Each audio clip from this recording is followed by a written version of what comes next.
అంతా smart short film directors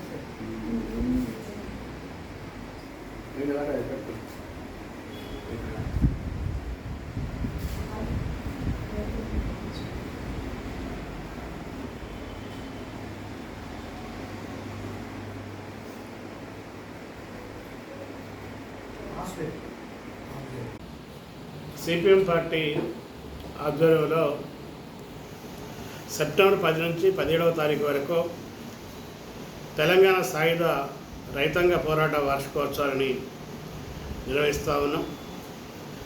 తెలంగాణలో ఉన్నటువంటి సహజ వనరులను, తెలంగాణలో ఉన్నటువంటి బడుగు బలహీన వర్గాలను, తెలంగాణలో ఉన్నటువంటి భూముల్ని అన్యాయక్రాంతం చేసి ఒక దోపిడీ అరాచక పాలన నైజాం ప్రభుత్వం హయాంలో జరిగింది. భూమి కోసం, భుక్తి కోసం, వెట్టి చాకిరీ విముక్తి కోసం తెలంగాణ రైతాంగ సాయుధ పోరాటం కొనసాగింది. ఈ పోరాటంలో వేలాది మంది కమ్యూనిస్టు కార్యకర్తలు, నాయకులు ఆనాడు ఉన్నటువంటి పాలకవర్గంతో, నైజాంతో పోరాడి బానిసత్వంలో నుంచి ప్రజల్ని రక్షించారు. దున్నేవాడికే భూమి నినాదాన్ని తీసుకొని తెలంగాణలో 10 లక్షల ఎకరాల భూమిని పంచినటువంటి చరిత్ర కమ్యూనిస్ట్ పార్టీకి, ఎర్రజెండాకి ఉంది. ఆ పోరాట వారసులుగా తెలంగాణ రాష్ట్రంలో సిపిఎం పార్టీ ఆ వారసత్వాన్ని పుణికిపుచ్చుకొని ప్రజా ఉద్యమాల్ని నిర్వహిస్తూ ఉంది. ప్రజా సమస్యల కోసం పోరాటాలు చేస్తున్నది. ఈ సందర్భంగా 17వ తారీఖు తెలంగాణ సాయుధ పోరాట వార్షికోత్సవం సందర్భంగా నిజామాబాద్ జిల్లాలో నిజామాబాద్ పట్టణం, బోధన్, ఆర్మూర్ కేంద్రాల్లో తెలంగాణ సాయుధ పోరాట సభల్ని నిర్వహిస్తూ ఉన్నాం. ఈ సభల్లో అత్యధిక సంఖ్యలో ప్రజలు, ఉద్యోగులు, కార్మికులు, ప్రజా సంఘాలు పాల్గొనాలని చెప్పి విజ్ఞప్తి చేస్తూ ఉన్నాం. తెలంగాణ సాయుధ పోరాటం పాలక వర్గాల మీద జరిపినటువంటి పోరాటం అది. పేదలకి అండుగా దండుగా నిలిచినటువంటి పోరాటం అని. అది చరిత్రలో దానికి ఎన్ని వక్రీకరణ చేసినా, దానికి ఎన్ని భాష్యాలు చెప్పినా కానీ ఆ పోరాటం యొక్క వన్య తగ్గదు, ఆ చరిత్ర మారదు.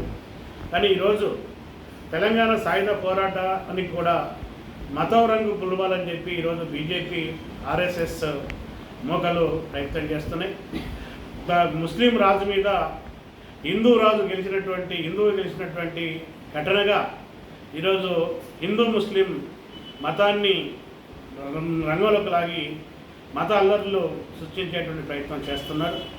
దీన్ని కొంతమంది ఇది తెలంగాణ విద్రోహ దినమని, తెలంగాణ విమోచన దినమని రకరకాల భాషలు చెప్తున్నటువంటి పరిస్థితి. ఇది తెలంగాణలో పేద ప్రజలకి, కార్మికులకు, రైతుకి, కర్షకులకి, మహిళలకి, దళితులకి, గిరిజనులకు, బడుగు వర్గాలకు ఇది విముక్తి కలిగించినటువంటి రోజు. ఇది ఒక పోరాటం విజయం సాధించినటువంటి రోజుగా సిపిఎం దీన్ని జరుపుతూ ఉంది.